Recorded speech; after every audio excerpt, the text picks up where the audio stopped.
साथियों नमस्कार, मैं विनय स्वागत करता हूं आप सभी लोगों का अपने YouTube channel our past and future पर। और साथियों आप लोगों ने अभी जो आंसर की अपलोड की गई है इलाहाबाद हाई कोर्ट आरओ की, पहले अपलोड कर दी गई थी, फिर उसको हटा दिया गया और उसके बाद री अपलोड कर दी गई है। तो मैं उम्मीद करता हूं कि आप सभी लोगों ने अपने मार्क्स वगैरह सब चेक कर लिए होंगे। अब कुछ चीज़ों पर खेद ना करते हुए या एक बात पर विचार ना करते हुए कि हमने इतनी मेहनत की थी, इतने मार्क्स रह गए, ठीक है, चिंता से कुछ नहीं होता, चिंतन जरूरी है। ठीक, ऐसा नहीं हुआ है कि यहाँ पे लोगों के मार्क्स घटे हैं, इवन हमारे भी और सभी लोगों के मार्क्स घटे हैं एवरेज से। और एक बात मैं डेफिनेटली बोलूँगा कि जो कट ऑफ है वो बाकी में कम जानी है इस बार। ठीक है, चाहे वो टाइपिंग का जैसा भी मैटर हो लेकिन कट ऑफ तो कम जानी ही जानी है। और मुझे लग रहा है कि शायद उम्मीद से और भी कम थोड़ा सा जाए। इस बात पे मैं चर्चा करूँगा इसकी अगली वीडियो में, क्योंकि अभी मेरे पास एक दो दिन थोड़ा सा समय अभाव है। और इस चीज़ को मैं चर्चा में ज़रूर लूँगा, ठीक है। तब तक आप लोग सभी अपने जो क्या बोलते हैं आंसर की चेक की होगी आपने, और ये यहाँ पर जो नोटिस है वो आप लोग एक बार देख सकते हैं। ये आंसर की आप लोगों की रहने वाली है मंडे तक, जिसमें 17/1/2022 तक। और यहाँ टाइम भी लिखा हुआ है, ठीक है, रात तक ये रहेगी, नाइट तक। और तब तक आप लोगों को ये आंसर की चेक कर लेनी है प्रॉपर। और जो भी आपको क्या बोलते हैं ऑब्जेक्शन करने हैं तो वो भी आप लोग यहाँ पर डाल सकते हैं, ठीक है। ऑब्जेक्शन के भी साथ साथ में इतने ही दिन रखे गए, पहले ये 16 तारीख थी, बाद में बढ़ा करके अभी इसको 17 तारीख कर दिया गया है।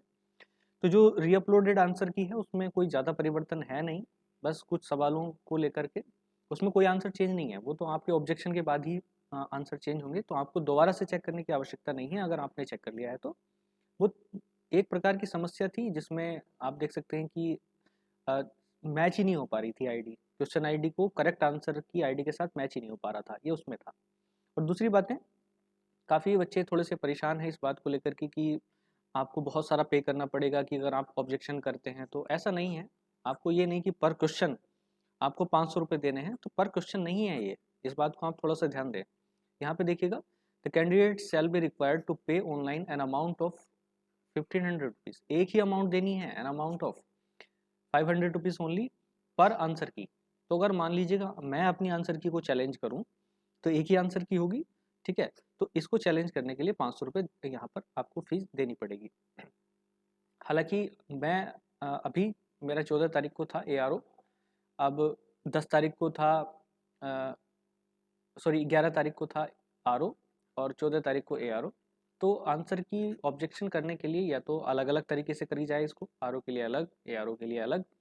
लेकिन मुझे लग रहा है कि शायद कोई ज़्यादा सवाल गलत है नहीं, मैं भी कह रहा हूँ, क्योंकि मैंने अपने सवाल जो गलत थे उन सवालों पर एक बार सरसरी नज़र दोबारा से मार ली है। तो कुछ सवालों में तो दिक्कत, मतलब मुझे नहीं लग रही इस प्रकार की है कि उसको ऑब्जेक्शन किया जाए। तो हो सकता है कि मैं ऑब्जेक्शन ना भी डालूं, लेकिन फिर भी तो जो 14 वाले शिफ्ट हैं, क्योंकि दोनों में तो डालना बेवकूफ़ी है मेरे लिए, क्योंकि RO का तो स्कोर मेरा वैसे ही कम है, आप लोग देख भी चुके होंगे। तो ARO में थोड़े से चांसेस हैं, तो अभी ट्राई किया जा सकता है, ठीक है। तो यहाँ पर एक बात हम लोग एक बार चर्चा कर लेंगे, 14 वाले शाम की शिफ्ट, इवनिंग शिफ्ट, ठीक है। तो जो लोग हैं मुझे एक बार इन्फॉर्मेशन पहुँचा दें या व्हाट्सएप पे मैसेज कर दें, तो ताकि हम उन पर डिस्कस कर लें। और ऐसे करके आप सभी लोग अपने अपने ग्रुप्स बना सकते हैं, ठीक है। सभी अपने अपनी उसके लिए ग्रुप्स बना लें और बच्चों को जोड़ करके आंसर की चेक करें, क्योंकि एक साथ एक चीज़ पे नज़र हम नहीं रख सकते, बहुत सारी चीज़ों को ध्यान में रखना पड़ रहा है। तो ये सारी चीज़ें। दूसरी बात, अब इन बातों पर आपका फिजूल खर्च करना, जैसे थंबनेल पे आप लोगों ने पढ़ा भी होगा कि भाई नॉर्मलाइजेशन में कितने नंबर बढ़ेंगे, तो चक्कर में पढ़ने की आवश्यकता नहीं है। मैं क्या कोई भी व्यक्ति नहीं बता सकता कि नॉर्मलाइजेशन में आपके कितने नंबर बढ़ेंगे। लेकिन एक चीज़ मैं ज़रूर कहना चाहूँगा, क्योंकि 200 नंबर का पेपर था, तो ठीक ठाक नंबर आपके नॉर्मलाइजेशन में इंक्रीज होने की संभावना है। तो कम से कम मैं अपनी तरफ से बताऊं तो 5 से 10 नंबर का जो डिफरेंस है वो अभी देखने को मिल सकता है। बिल्कुल मैं अपने अनुभव से बता रहा हूँ, आपको चिंता की आवश्यकता नहीं होनी चाहिए। और एक चीज़ बात हमेशा ध्यान रखनी है, जब तक एंड ना हो जाए, जब तक बिल्कुल फाइनल रिजल्ट ना आ जाए और आपका नाम उस लिस्ट में ना हो, तब तक आप लोगों को ये बिल्कुल नहीं सोचना है कि हमारा सिलेक्शन नहीं हुआ है। तो ऐसा बिल्कुल ना करें, और अपना कॉन्फिडेंस बिल्कुल बना करके रखें और बिल्कुल कॉन्फिडेंट रहें, ठीक। अब भाई जिनके ज़्यादा ही मार्क्स कम है, मैं उनके लिए तो नहीं कह सकता, उनके लिए तो बस मैं बस यही सुझाव देना चाहूँगा कि वो लोग अपनी तैयारी को लीव ना करें, क्योंकि अभी ग्रुप सी या ग्रुप डी और भी वैकेंसीज आनी है, या फिर यूपी लेखपाल है, ठीक है। तो बिना किसी देर करके वो आप इनकी तैयारी शुरू कर दें, प्रॉपर गाइडलाइन के साथ करें। मैं अब भी कह रहा हूँ, प्रॉपर गाइडलाइन नहीं होगी तो बार बार फेलियर आपको देखने को मिल सकती है, इस चीज़ पे आप सतर्क रहिएगा, ठीक है।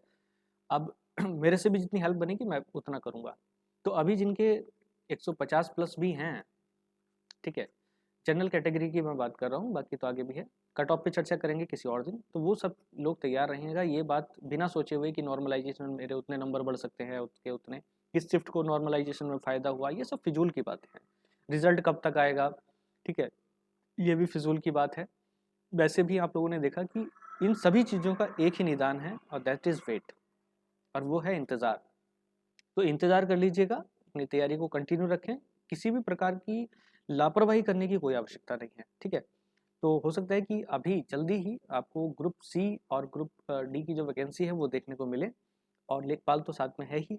चुनाव के बाद आपका ये सारा सिस्टम होना है, अपने फॉर्म्स को अच्छी तरीके से भर दें आप एक बार, और उसको क्रॉस चेक भी कर लें, ठीक है। संशोधन का मौका बार बार नहीं मिलेगा, उसमें एक ही बार संशोधन आप लोग कर सकते हैं। तो ये सारी चीज़ें आपको ध्यान में रखनी है, ठीक। तो कुछ और भी अगर आपको ऐसा कुछ चीज़ है जिस पर हम लोगों को दोबारा से चर्चा कर लेनी चाहिए तो बता दीजिएगा। एक्चुअल में मुझे नहीं लगता कि मैं अब इससे जुड़ी हुई कोई वीडियो बना पाऊँगा, सिर्फ कट ऑफ को छोड़ कर, ठीक है। तो इस पर तो मैं बिल्कुल चर्चा करूँगा अभी एक बार, लेकिन तब तक मैं सभी का स्कोर, अपने साथियों का और बाकी सारे लोगों का जान लूँ, उसके बाद ही हम लोग बात करेंगे। तो अभी भी 150 प्लस का जो स्कोर है मेरे हिसाब में काफ़ी अच्छा स्कोर है, किसी भी प्रकार के डरने की कोई आवश्यकता है नहीं, ठीक है। तो चलिएगा, अपनी बाकी सारी चीज़ें आप 17 तारीख तक पूरी करें, और बाकी जो भी कंप्लीशन है उसको करें, और हमारे साथ जुड़े तो बिल्कुल रहिएगा, ठीक है। वैसे तो मैं कहता नहीं हूँ चैनल को आप ज्वाइन करें या ना करें, वो एक अलग बात है, ठीक है। टेलीग्राम से बिल्कुल जुड़े रहिएगा ताकि हम लोग आपस में एक दूसरे को चीज़ें शेयर करते रहें, ठीक है। चलिएगा, आज की वीडियो में इतना ही रहेगा, नेक्स्ट वीडियो के साथ मैं फिर मिलूंगा, तब तक के लिए धन्यवाद, जय हिंद।